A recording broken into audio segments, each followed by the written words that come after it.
kita nak pergi kepada soalan yang pertama. Soalan yang pertama ini kalau ikutkan dia adalah tajuk daripada operasi set bab tingkatan 4 iaitu bab yang keempat. Okey. So soalan ini kalau ikutkan tak pernah keluar lagi di dalam kertas 2. Sebelum-sebelum ini dia berada di dalam kertas 1. Bentuk soalan macam ni lah. Okey, dia berada di dalam kertas 1. So kali ini dia berada di dalam kertas 2. So kita tengok apakah yang nak cuba diuji. Okay, so kamu bacalah soalan. Jadual 1 menunjukkan satu set data yang diperolehi dari suatu kajian 150 orang penonton astro. So nilai dia adalah 150 Ruang sampel kamu ialah 150. So dia ada bagi maklumat dekat sini. Okay, so dia ada bagi gambar rajah van di bawah. Okay, so gambar rajah van ni dia ada satu nilai yang tidak lengkap dekat sini. So cikgu dah kata nilai ruang sampel kamu ialah 150. Okey, so 150. So mungkin kamu tambah ke semua nilai dekat sini. Adakah dah lebih 150 ataupun mungkin kurang daripada 150? So mungkin ada boleh dapat jawapan. Tapi kita kena tengok terlebih dahulu apakah maklumat yang dia bagi dekat sini. Okey, sebab memandangkan dekat sini Venn diagram ataupun gambar rajah van kamu ini belum lengkap. So yang belum lengkap adalah bagi berita. So bagi berita yang belum lengkap, so nak tak nak kita tengoklah berita. So ada tak dia kongsi? Okey, ada dekat sini. Berita nilai dia seharusnya 75. Okey, so sukan 92. So berita 75 bermaksud untuk bulatan berita ini seharusnya nilai dia ialah 75 lah. Okey, dia punya jumlah. Jumlah untuk berita seharusnya 75. So apa yang kamu nak kena buat? Kita nak kena carilah dahulu yang ni. Sebab pastinya dia suruh kamu lengkapkan gambar rajah van dengan bilangan penonton berita sahaja. Okey, so kena cari nilai dekat sini. So seharusnya kamu ambil lah nilai 75. So semua ni 75. Okey, so semua itu adalah 75. So kita nak kira kamu akan dapat 18. So macam mana dapat 18? So ambil lah 75. Tolaklah dengan 12, tolaklah dengan 20, tolaklah dengan 25. So seharusnya kamu dapat 18. Okay, so 75 tolak 12, tolak 20, tolaklah 25. So dapatlah 18, so itulah markah kamu yang pertama. Okay, sebab dia ada 3 markah kat situ, so itulah markah kamu yang pertama. Okay, so yang seterusnya. Hitung bilangan penonton yang menonton berita atau sukan sahaja. Okey, dia nak suruh kamu cari berita atau sukan sahaja. So tengoklah betul-betul berita atau sukan sahaja. So dia nak berita. So berita kamu dekat sini 75. Sukan kamu dekat sini adalah 92. Sukan dekat sini 92. Okay, so dia nak cari berita atau sukan. So berita atau sukan, kalau kita tengok bulatan yang pertama, bulatan berita dekat sini. Okay, so apakah nilai yang kita boleh ambil? Seharusnya kita boleh ambil 18 dan juga 25 sahaja yang kita boleh ambil. Sebab 12 dengan 20 ini, dia dah masuk dokumentari. Okay, so kita singkirkan 12 dengan 20 sebab dia dah berada di dalam gelung dokumentari. Yang dia nak berita atau sukan. So berita lah 18 dengan 25 saja yang kita boleh ambil. 20 dengan 12 kita singkirkan sebab dia dah berada di dalam gelung dokumentari. So untuk sukan, so ini adalah bulatan sukan. Okay, so itu adalah bulatan sukan. So kita nak ambil yang mana 30 sahaja. 30 dengan 25 lah sepatutnya. Sebab 17 dengan 20 ini telah pun berada di dalam gelung dokumentari. Seharusnya dokumentari ini langsung tak boleh diambil. Sebab dia kata dia nak berita atau sukan sahaja. So berita atau sukan, so berita 25, 18. So sukan 30, 25. So kamu buatlah operasi tambah. Seharusnya 30 tambah 25 tambah 18. Okay, so kamu akan dapat jawapan 73. Okey, so itu adalah markah yang kedua dan markah yang ketiga. Okey, boleh ke? Siapa? Cikgu, Ya. Boleh tanya. Ya. Tanya teruskan. walaupun dalam dokumentari tu ada juga yang baca berita, still tak boleh ambil ya? Sebab, bagus soalan kamu. Terima kasih kepada Nurul Ain. Okey, walaupun dalam dokumentari itu ada yang baca berita, sebabkan ada perkataan sahaja dekat sini. So, hati-hati Kalau tiada perkataan sahaja, kamu boleh ambil nilai 12 dan juga nilai 20. So itu ada maksud ada perkataan sahaja ataupun mungkin tiada perkataan sahaja. Memandangkan dia kata berita atau sukan sahaja, so bermaksud berita sahaja atau sukan sahaja. So berita sahaja, kamu tak boleh ambil 12 dengan 20. Sebab 12 dengan 20 ini telah pun ada unsur-unsur dokumentari. So dia macam tu. Okey, begitu juga dengan sukan sahaja, 17 dengan 20 ni dia dah ada unsur-unsur dokumentari, tak boleh diambil. Sebaliknya kalau tiada perkataan sahaja, bermaksud dia kata yang menonton berita atau sukan, barulah kamu boleh ambil gelung sukan 17, 20, 25, 30 tambah dengan gelung berita 12, 18. Yang dalam ni janganlah ulang dua kali.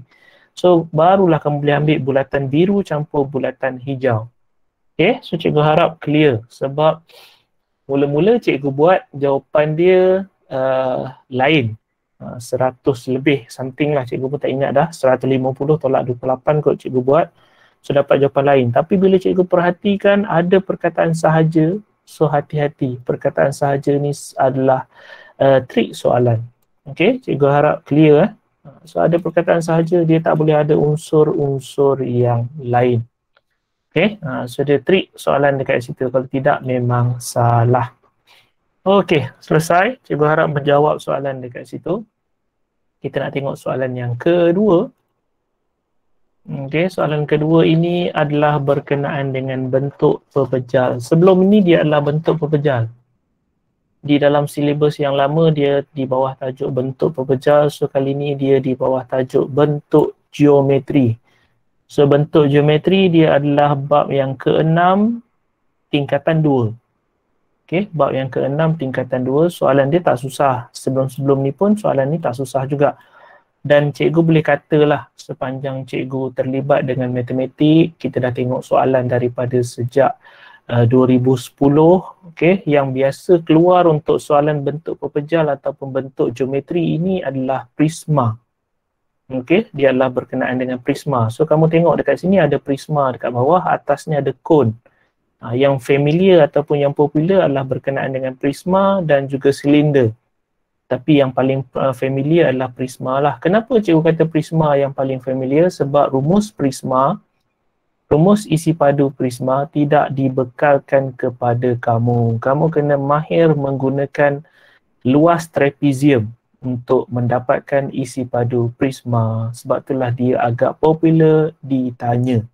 Okay, so ingatlah apa yang cikgu cakap ni sebab itulah yang biasanya disoal. Okay, soalan kamu dia kata sebuah gabungan pepejal, sebuah kon dan juga sebuah prisma tegak. Okey, tinggi BC, AB sama dengan BC, so kita masukkan maklumat. Okey, AB sama dengan BC iaitu 8, so ini 8, so ini pun 8. Okey, AE adalah 6, so AE adalah 6. Okey, so apa yang dia nak suruh kamu kira? Dia nak suruh kamu kira hitung isi padu pepejal, cantuman pepejal. So 4 markah dekat situ So kamu ada isi padu kon, kita kira isi padu kon terlebih dahulu. So isi padu kon, jangan risau, rumus telah pun diberi di muka surat hadapan. Okay, so isi padu kon kalau ikutkan dia adalah 1/3 pi j kuasa 2t. So itulah isi padu kon. Okay, so kita kira terlebih dahulu isi padu kon dia berapa. Okay, ada lagi maklumat cikgu rasa yang tertinggal. Tinggi kon, dia ada sebut tinggi kon ialah 10. Kita tulis sikit, cikgu tertinggal. So tinggi kon ialah 10 dan diameter kon, diameter tapak kon iaitu 7. So seharusnya jejari adalah 3.5 lah. Okay, so janganlah tersilap. Alright, so itu yang kamu ada. So kita teruskan dengan pengiraan 1/3.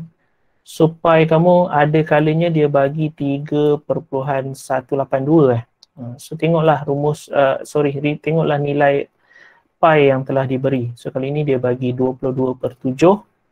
So kita gunalah 22/7. So jejari kon adalah 3/5 kuasa 2.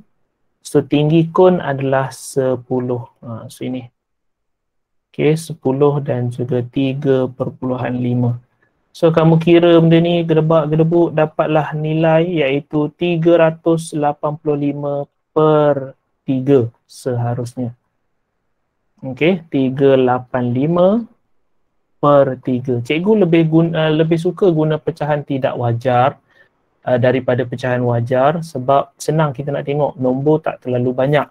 So cikgu guna pecahan tidak wajar tetapi cikgu tidak membenarkan ataupun tidak menggalakkan kamu guna perpuluhan sebab bila kamu guna perpuluhan dia adalah nilai bundar. So bila kamu dah bundar terlebih awal so dia nanti akan boleh jadi salah.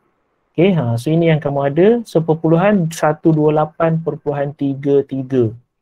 So kalau kamu ambil setakat itu saja bermaksud kamu dah bundar. So hati-hati, seharusnya jangan kita bundar sebab belum lagi jawapan akhir. Okay, selesai isi padu kon, kita nak kira isi padu prisma. Ini yang kamu tidak dibekalkan rumus.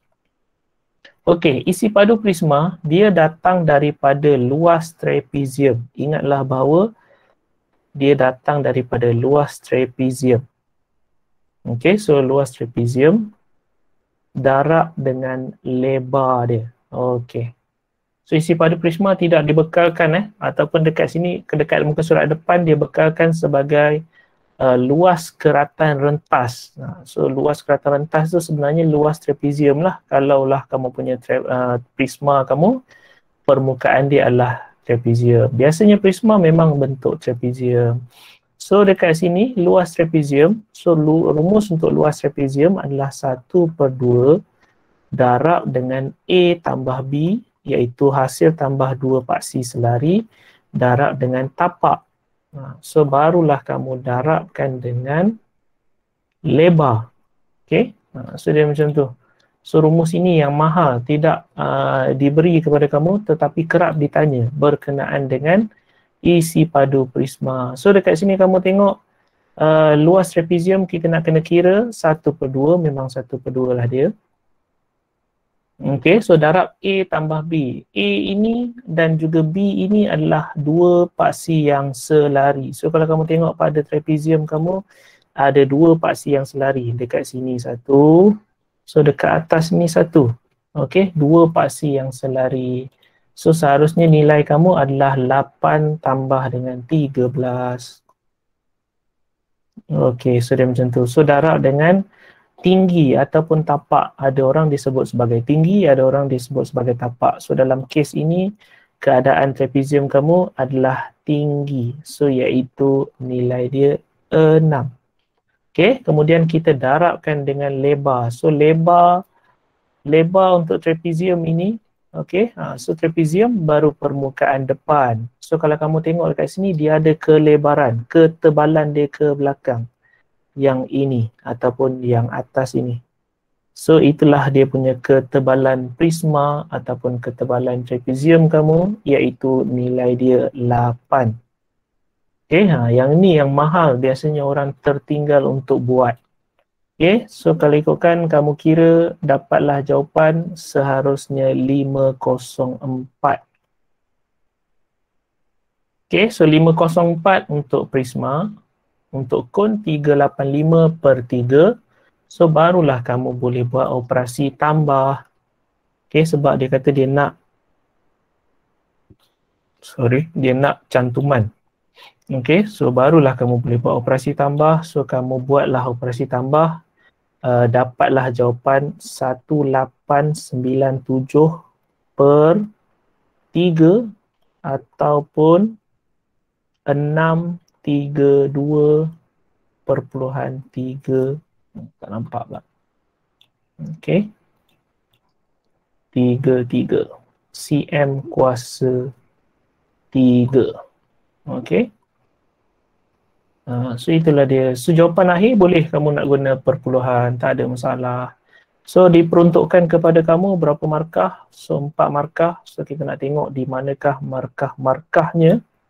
Okey, markah yang pertama apabila kamu mengaplikasikan rumus isi padu kun. Markah yang kedua apabila kamu mengaplikasikan rumus isi padu trapezium. So markah yang ketiga apabila kamu buat operasi tambah.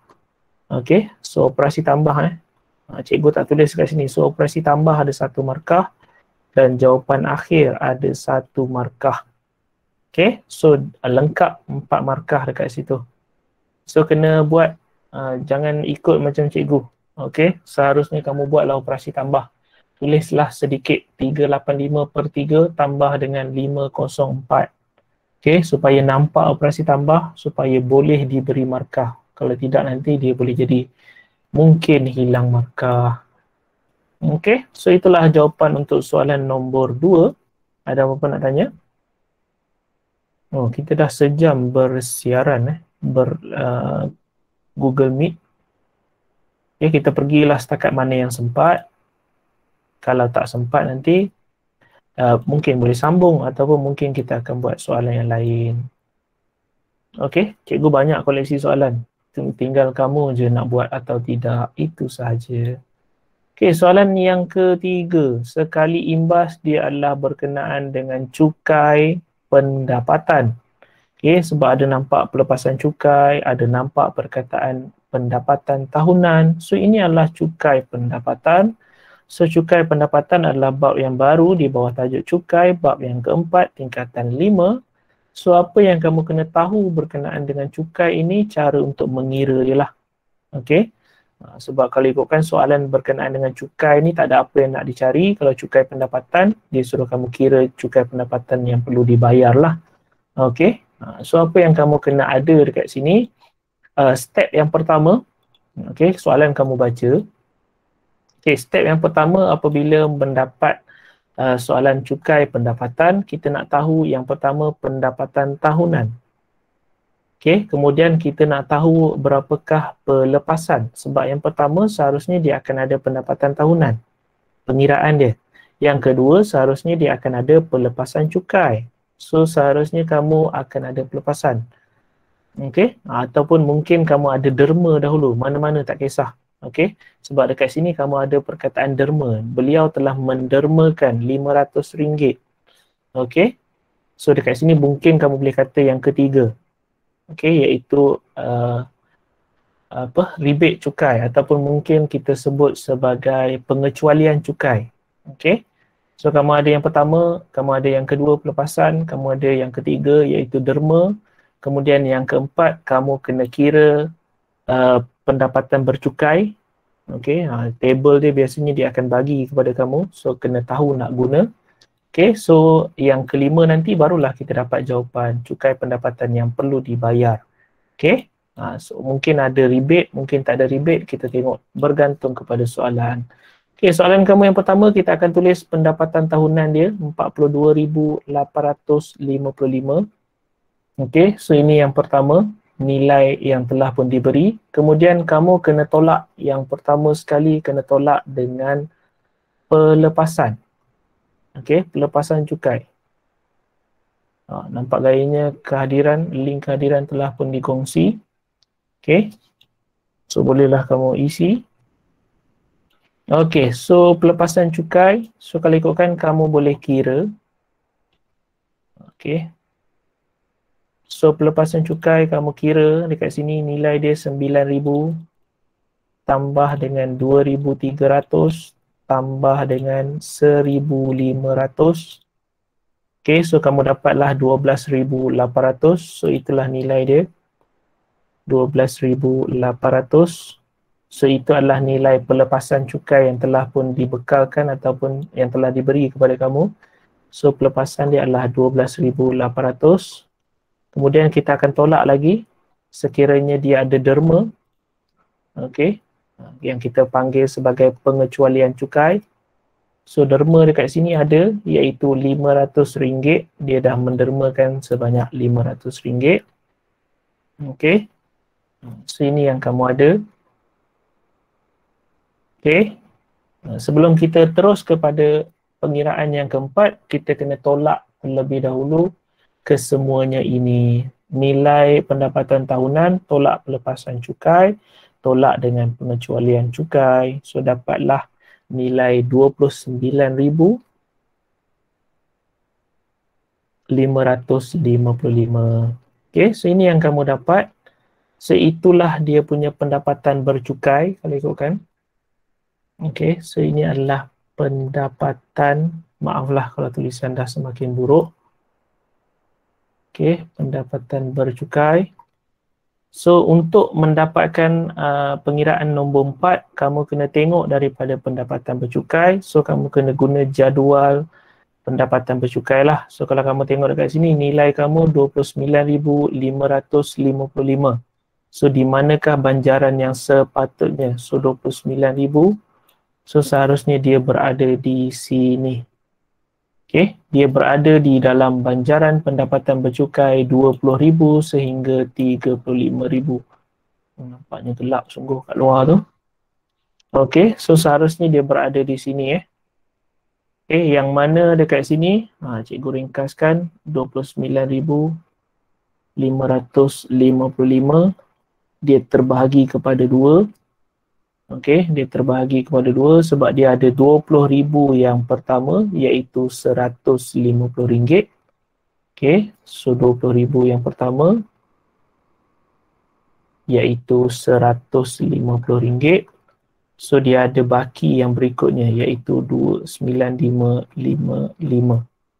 Okey, so 9555 ini seharusnya dia punya kadar cukai. Okey, kadar yang dikenakan adalah 3%. So nak tak nak kamu darablah dengan 3%. Okey, so darablah dengan 3%. Jangan pakai nilai ni So jangan pakai nilai ni. So kamu kena darab sendiri sebab nilai yang ini je yang kita pakai. Okey, 20,000 yang pertama adalah 150. So nilai yang berikutnya kita darab dengan 3%. So kamu akan dapat jawapan berapa? Ada yang dah kira ke?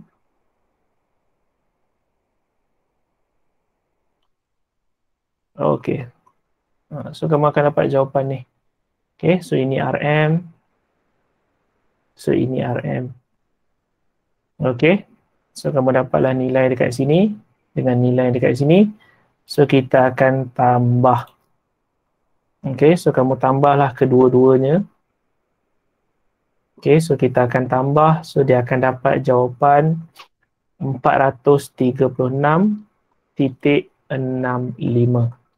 Okey, so dapatlah RM436.65. So itulah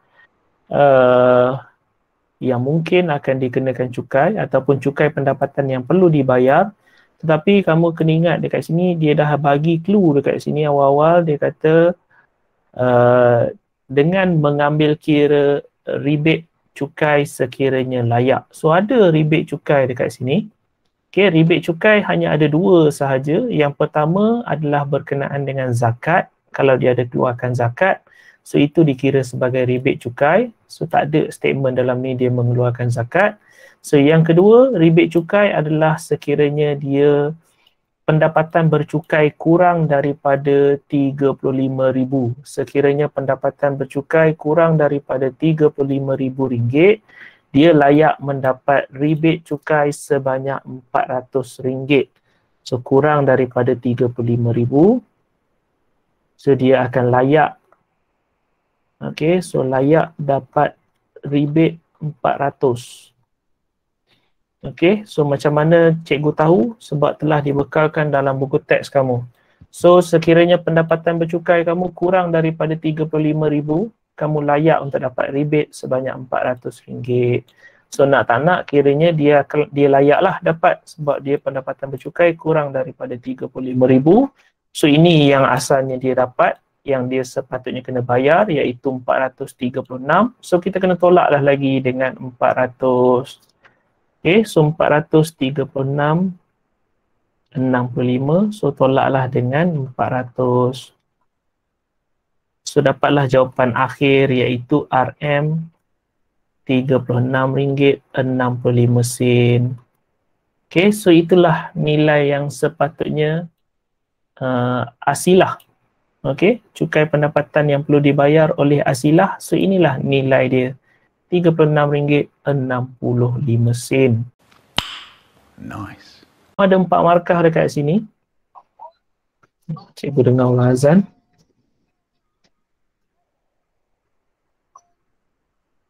Okay, sekejap Okay. Dah asar dah, awal asar kita. Okay, so kalau ikutkan markah kamu markah kamu dekat sini 1 markah. Okay, so markah yang kedua seharusnya datang daripada nilai 286 dekat sini. Okay, nilai yang ketiga apabila kamu faham konsep rebate dapat tolak dengan RM400. Sorry, bukan dekat situ. Okay, dekat sini. Kamu faham konsep rebate dan yang terakhir adalah jawapan. Okay, so itu adalah 4 markah yang telah diperuntukkan kepada kamu. Cikgu nak kata betul atau tidak, tak tahu sangat lagi sebab bab ni bab yang baru. So apa yang ada dalam skema jawapan dekat sinilah markah-markah yang diberi. Okay, so cikgu bagi tahulah kat kamu supaya kamu tahu dan seelok-eloknya tidak kamu melakukan skip. Kamu tak skip apa-apa jalan kira. Okay, so untuk matematik sebenarnya skip sikit-sikit boleh. Sebab macam ni contoh kamu dapat 286, okay, kamu dapat 436.65, so layak dah kamu dapat 2 markah. So tiba-tiba kamu muncul jawapan RM36.65. Masih boleh diberi 2 markah dekat sini secara total. Tapi tidak digalakkan kamu buat macam tu. Sebaik-baiknya kamu buatlah, tunjukkanlah terlebih dahulu pengiraan macam mana kamu boleh dapat RM36.65. Okay, so cikgu harap jelaslah dekat situ. Soalan yang keempat, juga bab yang baru. Okay, so kita tengok soalan yang keempat ataupun mungkin soalan yang kedua terakhir. Soalan yang keempat ni pendek je sebenarnya. Okay, so ini adalah bab yang ke-5. Okay, bab yang ke-5 di dalam silibus tingkatan 4 di bawah tajuk rangkaian dalam teori graf. Okay, so bab ini dia suruh kamu tentukan sama ada graf di atas merupakan graf mudah ataupun bukan.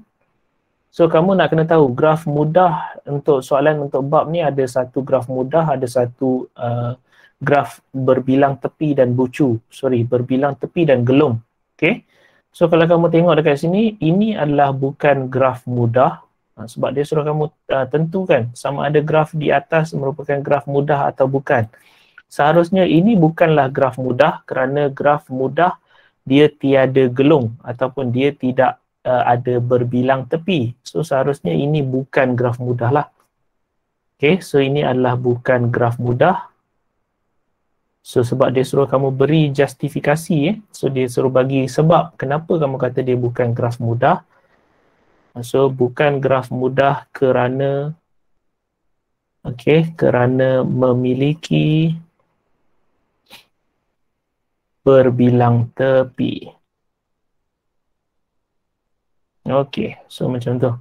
Sebab untuk kali ni soalan untuk bab ni dia ada 2 sahaja jenis graf, iaitu graf mudah ataupun graf berbilang tepi dan gelung.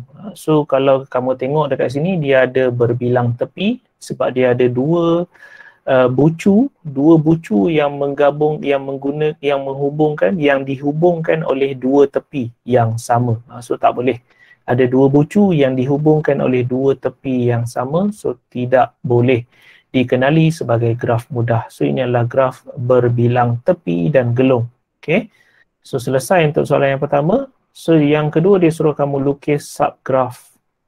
Okay, so subgraph kalau kamu buka buku teks, subgraph ni dia adalah sebahagian daripada graf. So kalau kamu tengok dekat sini nak lukis subgraph ni tak susah. Okay, katakanlah cikgu nak ambil salah satu jawapan, cikgu nak tulis P. Okay, cikgu nak buat S. Cikgu nak buat satu garisan. Cikgu nak label E5. Okay. So ini adalah subgraph. Sebab P dan juga S, bucu P dan juga bucu S menghubungkan, dihubungkan oleh E5 iaitu tepi yang kelima. So ini sebahagian daripada graf rangkaian dekat sini. So cikgu keluarkan. So inilah subgraph. Mungkin kamu rajin nak lukis lebih lagi, terpulanglah. Okay. Mungkin ada yang nak lukis lebih lagi. So dia nak lukis Q, dia nak lukis E1. So masih lagi subgraph. Okay, terpulang. So cikgu tunjuk jawapan yang paling ringkas, salah satu, sebab dia kata dia nak dua. So dua. So cikgu dah tulis ataupun lukis kepada kamu satu. So mungkin satu lagi, cikgu nak ambil yang bawah ni pula. So S, so R, so S, so R, so E3, so E4. Okay, so ini adalah subgraph juga. Alright. So mungkin ada yang nak buat langsung E5 sahaja. Kalau ikutkan ini pun masih lagi dikenali sebagai subgraph. Okay, tapi janganlah kamu terlalu ambil mudah sangat. Okay, manakala dia kata dia minta subgraph, so kamu lukis seringkas-ringkas yang boleh. So buatlah kerja lebih sikit. Sedangkan kamu faham subgraph ni senang je. So ini subgraph. So ini pun subgraph. So ini juga subgraph. Selagi mana dia sama dengan graf yang asal. Okay, dia sama dengan graf yang asal, dia adalah serpihan, itulah yang kita kenal sebagai subgraph. Okay, so selesai. So 4 markah 4 markah dekat sini. Cikgu tunjuk kat mana ada markah. So dia kata bukan graf mudah, 1 markah. Okay, kamu bagi justifikasi, so dapatlah 1 lagi markah. Kemudian 1 markah untuk subgraph yang pertama, 1 markah lagi untuk subgraph yang kedua. Okay, so 4 markah. Yang ni pun cikgu tak boleh nak kata adakah macam tu sahaja cara markah dia, sebab ini adalah bab yang baru. So apa yang ada dalam skema jawapan itulah yang cikgu tunjuk kepada kamu. Okay, so ini adalah berkenaan dengan soalan rangkaian. Okay, dalam teori graf, bab yang kelima, tingkatan 4. Okay, so kita tengok soalan yang seterusnya. Okay, mungkinlah soalan yang terakhir kali ni sebab kita ada 5 minit, 10 minit sahaja lagi. Okay, so ini adalah bab tingkatan 5. Okay, bab tingkatan 5 di bawah tajuk trigonometri, nisbah trigonometri. Okay, nisbah dan fungsi trigonometri kot tajuk penuh dia. Okay, soalan ini nampak macam rumit tapi sebenarnya tidak. Soalan kamu dia suruh kamu plot dan lukis graf sahaja. So plot dan lukis graf di atas ini berdasarkan maklumat yang telah pun diberi. So tak susah, kita plot sahaja. Dia dah bekalkan semua kepada kamu. Paksi masa, paksi tinggi. So masa kosong, tinggi dia ialah 19. Okay, so masa kamu ialah kosong, tinggi dia ialah 19. So masa kosong, tinggi 19, kita zoomkan sikit. So dia akan duduk dekat sini. So itu adalah koordinat yang pertama, kosong, masa dia kosong, tinggi dia ialah 19. Sebab yang dia bagi dekat sini lah.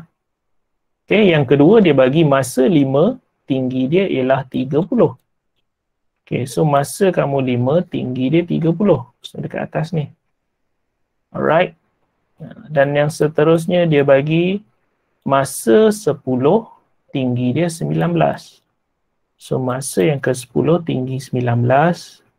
Alright. So seterusnya 15, 8. So masa 15 tinggi dia 8. Okay, so masa 15 tinggi dia 8. Okay, dan yang terakhir masa 20 tinggi 19. Masa 20 tinggi 19. Alright, so kamu dah nampak plot-plot titik dekat sini. So kita sambungkanlah menggunakan freehand. So kalau cikgu lukis ni mungkin tak apa cantik. So kamu lukislah lengan lebih cantik. Alamak, teruk sangat dia punya corner dekat situ. Alah, still tak cantik lah. Tak apalah, kamu teruskan. Okay, so cikgu tunjuk contoh saja. Okay, jangan condemn cikgu pula. Okay, biasalah kita lukis bukan menggunakan pembaris boleh lentur. So seharusnya dia dilukis dengan cantik sebab cikgu risau dia ada markah untuk kelicinan. Okay, so plot dan lukis. So kita dah selesai lukis berdasarkan jadual di atas dan tentukan jenis fungsi trigonometri. So jenis fungsi dekat sini, kalau kamu tengok dekat sini graf kamu dia start daripada nilai kosong ataupun dia start daripada bawah. Okay, so kalau ikutkan ini adalah graf sin sebenarnya. Okay, so kalau kamu tengok baik-baik, belik balik buku teks, sebenarnya ini adalah graf sin. Yang cikgu boleh tulis sebagai y sama dengan sin x, ataupun dalam kes kamu ini dia adalah tinggi. Okay, tinggi sama dengan sin masa. Dia macam itulah. Okay, so mana-mana sekalipun. Okay, kalau ikutkan yang inilah yang kita pakai. Okay, sebab ini adalah graf sin. Graf sin dia memang start daripada paksi bawah ataupun paksi kosong. Okay, dia start daripada paksi kosong sebenarnya ni. Okay, so yang ni titik yang kedua dia dah jadi paksi yang ada nilai. Okay, so kamu tengok ataupun senang kamu hafal lah bentuk graf sin dan juga cos. Bentuk graf tan tak payah hafal sebab dia memang lain daripada yang lain. So sin dia akan bermula daripada bawah, so kalau cos dia akan bermula daripada atas. Okay, so kamu tengoklah balik buku teks apa yang maksud atas ataupun bawah. So selesai, so fungsi trigonometri seharusnya y sama dengan sin x. Okay, so seterusnya nyatakan amplitude. Okay, so untuk amplitude ni dia ada satu rumus. Okay, juga ada dalam buku teks kamu berkenaan dengan amplitude. Okay, so amplitude adalah nilai maksimum tolak dengan nilai minimum bahagi 2. So nilai maksimum kamu, kalau ikutkan nilai maksimum adalah 30. Ataupun dekat sini, nilai maksimum kamu ialah 30. Okay, so nilai minimum kamu, kalau ikutkan nilai yang paling rendah adalah 8. So daripada graf kamu ialah 8 dekat sinilah. Okay, sini yang kamu ada. So nilai untuk mencari amplitude, dia menggunakan nilai maksimum tolak nilai minimum bahagi 2. So tolaklah 30 tolak dengan 8. So bahagi dengan 2. Seharusnya kamu akan dapat jawapan 11. Okay, so 11 ni sebenarnya adalah garisan keseimbangan. Okay, kalau kamu belik buku teks, 11 ni adalah garisan keseimbangan. Okay, so garisan keseimbangan ini dia start daripada mana? Okay, cikgu lukis dahulu 11. Betul ke 11? 30 tolak 8 sama dengan 11, betul? Okay, takut juga salah. Okay, so 11 duduk di tengah-tengah ni. Ke cikgu salah kira ke? Keluarkan kalkulator masing-masing. Sekejap, 30 tolak 8 bahagi 2. 11, okey betul. Jawapan dia 11. Okey. So seharusnya kalau kamu lukis 11, dia duduk kat sini ya. Okey, 11 ini kalau ikutkan garisan keseimbangan. Tapi 11 ni bukanlah nilai 11 dekat sini. So ini yang kamu kena tengok baik-baik. Bukanlah nilai 11 kat sini. 11 ini bermaksud daripada amplitude atas sehingga ke sini. So ini adalah jarak dia 11. Mana cikgu tahu jarak dia 11? Sebab atas ni 30. Yang bawah ini adalah, sorry bukan sampai situ. Lebih bawah sikit lagi. Okay, ada bawah ni sikit lagi. So yang atas ni adalah 30. Bawah ini adalah 19. So inilah 11. 11 yang kamu dapat itu adalah amplitude. Okay, so dia bukan 11 garisan 11 kat bawah ni. So 11 ini yang kamu kira 11 ni adalah amplitude. So inilah amplitude. Amplitude adalah daripada titik maksimum sehingga ke garisan keseimbangan. So kalau cikgu lukis garisan keseimbangan dia, inilah garisan keseimbangan tengah-tengah ni. So kamu tengok graf ini. So ini adalah amplitude atas, so ini adalah amplitude di sebelah bawah. Okay, so ini adalah amplitude di sebelah bawah. Juga nilai 11. Dekat sini adalah 19, yang dekat bawah ini adalah 8. Okay, so inilah 11 yang cikgu masukkan dengan nilai 11 amplitude. So inilah dia, bukan 11 yang kamu kena lukis di garisan dekat sini, nilai dia 11, salah. Okay, garisan dia berada di 19, garisan keseimbangan kamu berada di 19. Okay, yang mana daripada 19 ke puncak maksimum, itulah 11 jarak dia, iaitu amplitude. So dekat sini pun sama, daripada garisan keseimbangan 9 ke titik paling minimum iaitu 8. So itulah 11 dia punya rendah ataupun amplitude dia lah, nilai dia. Okay, so cikgu harap kamu clear dekat situ berkenaan dengan graf ini. So kita tengok markah yang terakhir. So markah dia satu markah dekat sini, kamu berjaya melukis dengan baik. Kemudian dekat sini ada satu lagi markah. Okay, kemudian dekat sini kamu ada satu lagi markah dan di sini adalah markah yang terakhir. Okay, so jangan keliru. Cikgu tulis garisan keseimbangan bukan bermaksud garisan keseimbangan ini berada di yang ke-11. Bukan. Okay, cuma jarak dia. Jarak daripada maksimum ke garisan keseimbangan itulah 11, iaitu ketinggian amplitude. So kalau kamu tengok garisan kamu ini dia bermula di 19, kemudian dia 30, kemudian dia 19, kemudian dia 8, kemudian dia 19. Okay, so cikgu harap jelas untuk soalan yang kelima. Jadi, jangan lupa untuk like sebagai tanda anda memperoleh ilmu daripada tontonan ini. Tinggalkan komen untuk sebarang penambahbaikan dan seterusnya subscribe untuk tidak ketinggalan video-video yang baru. Sehingga kita berjumpa lagi.